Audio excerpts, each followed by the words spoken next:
Hello friends, BEd study point में आपका स्वागत है। आज का हमारा टॉपिक रहेगा राष्ट्रीय शिक्षा नीति 1986। मतलब ये जो राष्ट्रीय शिक्षा नीति जो 1986 में आई थी, आज हम उसके बारे में पढ़ेंगे। राष्ट्रीय शिक्षा का बिना लिंग, जाति, धर्म, व्यवसाय, भेदभाव के विकास के लिए राष्ट्रीय शिक्षा नीति 1986 का प्रतिपादन किया गया था। राष्ट्रीय नीति द्वारा राष्ट्रीय शैक्षिक गतिविधियों का संचालन व निर्माण होता था। मतलब जो ये राष्ट्रीय शिक्षा नीति 1986 आई थी, इसका उद्देश्य था कि बिना लिंग, जाति, धर्म, व्यवसाय किसी भी तरह का भेदभाव किए बिना सभी को शिक्षा दी जाए, शिक्षा का संचालन किया जाए। अब हम देखेंगे इसकी आवश्यकता, हमें इसकी आवश्यकता क्यों पड़ी।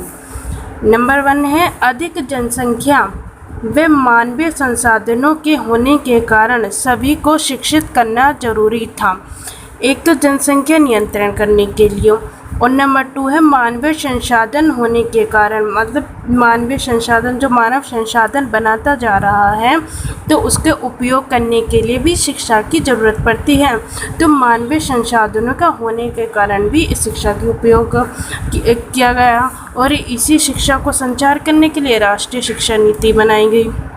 नंबर 2 है 1985 में निर्धारित शिक्षा नीति का आधार वर्ष 1968 की शिक्षा नीति थी।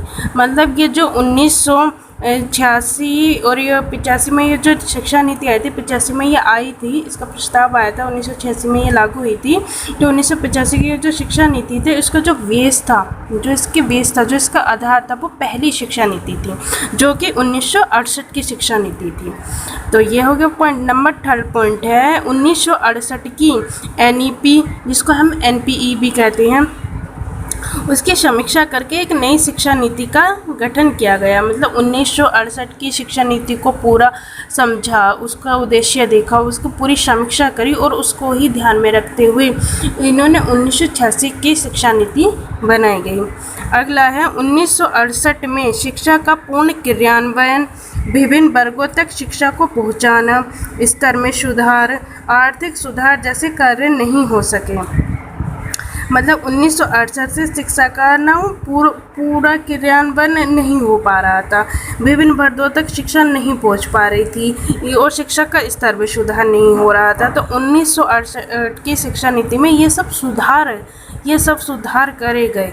वो करे गए 1986 की शिक्षा नीति में। मतलब 1968 की शिक्षा इतनी विकसित नहीं थी, तो उसमें जो सुधार किया गया है 1968 की शिक्षा नीति में, वो 1986 की शिक्षा नीति में किए गए।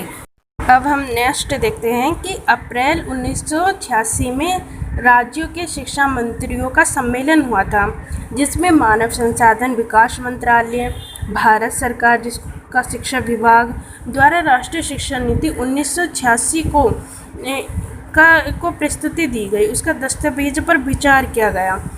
तो 8 मई 1986 में तो ये लोकसभा में पारित हो गया। यह जो राष्ट्रीय शिक्षा नीति 1986 थी, तो ये 8 मई 1986 को तो लोकसभा में पारित हुआ, फिर ये राज्यसभा में गया। तो 13 मई 1986 को यह राज्यसभा में पारित हो गया और पूर्ण भारत पर लागू हो गया। और उस टाइम इसके जो अध्यक्ष, मतलब प्रधानमंत्री थे, पीएम थे उस टाइम जब ये शिक्षा नीति लागू हो गई थी, तो उस टाइम पीएम थे राजीव गांधी थे। अब अगला हमारा है शिक्षा को प्रथम बार इतना महत्व, मतलब इस 1986 में शिक्षा को बहुत महत्व दिया गया। तो इतना महत्व इसके बारे में है कि शिक्षा के विविध पक्षों के सुदृढ़ीकरण और उन्हें देश काल की परिस्थितियों के अनुसार ढालने का निश्चय दोहराया गया। मतलब इस शिक्षा नीति में बताया गया कि हम कैसे विभिन्न पक्षों पर शिक्षा को मजबूत कर सकते हैं, इसका विस्तार अच्छा कर सकते हैं, इसको सुदृढ़ कर सकते हैं, और कैसे हम उसके देश काल की परिस्थिति की, हमारे देश की परिस्थिति कैसी है उसके अनुसार इस शिक्षा नीति को हम ढाल सकते हैं। तो इसको इसलिए बनाया गया था और इसलिए इसको महत्व भी दिया गया था। अगला पॉइंट है हमारा एक राष्ट्रीय शिक्षा संरचना। इसमें क्या था, ये राष्ट्रीय शिक्षा संरचना, ये इसका पॉइंट है, राष्ट्रीय शिक्षा नीति 1986 का एक पॉइंट है ये भी, कि राष्ट्रीय शिक्षा संरचना। और इसके अंदर क्या था, इसके अंदर था कि इसमें 10-12 या 12 से ऊपर जो थे, स्नातक से ऊपर जो रहते हैं, उनको एक राष्ट्रव्यापी शिक्षा संरचना की सिफारिश की गई। मतलब इस शिक्षा नीति के इस पॉइंट में यहाँ बताया गया कि जो 12th और 12th से ऊपर वाले बच्चे हैं, उनके जो शिक्षा संरचना होनी चाहिए वो राष्ट्रव्यापी होनी चाहिए। मतलब पूरे राष्ट्र को ध्यान में रखकर की जानी चाहिए, दी जानी चाहिए, राष्ट्र के लिए होनी चाहिए, जिससे देश के प्रत्येक भाग में उसे स्वीकार कर लिया जाए।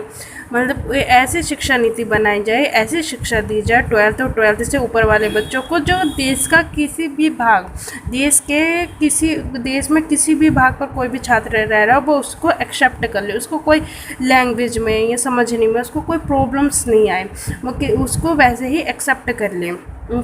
यद्यपि कोठारी आयोग ने इसकी सिफारिश की थी, और इस चीज़ की कोठारी आयोग जो बना था उसने भी इसकी सिफारिश की थी। ये लास्ट में ये लिखा था कि ये पहले राज्य सूची का सब्जेक्ट था ये शिक्षा नीति, और अब संवर्ती सूची का है। मतलब इस पहले शिक्षा नीति पे सिर्फ राज्य ही अपने निर्देश आदेश सुना सकता था, लेकिन अब इसमें इसकी प्रतिक्रिया में या इसकी प्रक्रिया में केंद्र और सरकार दोनों प्रतिभागी होती हैं, दोनों मिलकर भाग लेती हैं। तो आज हमारी शिक्षा नीति ये 1986 समाप्त हुई। उम्मीद है आपको पसंद आई होगी, और अगर आपको पसंद आई है तो हमारी वीडियो को लाइक और हमारे चैनल को सब्सक्राइब ज़रूर कीजिएगा, क्योंकि यहाँ पर बीएड से संबंधित हर टॉपिक को बताया जाता है। बीएड की क्लास चल रही हैं, तो प्लीज़ हमारे चैनल को सब्सक्राइब करके रखिएगा, आपको बहुत काम आएगा। धन्यवाद।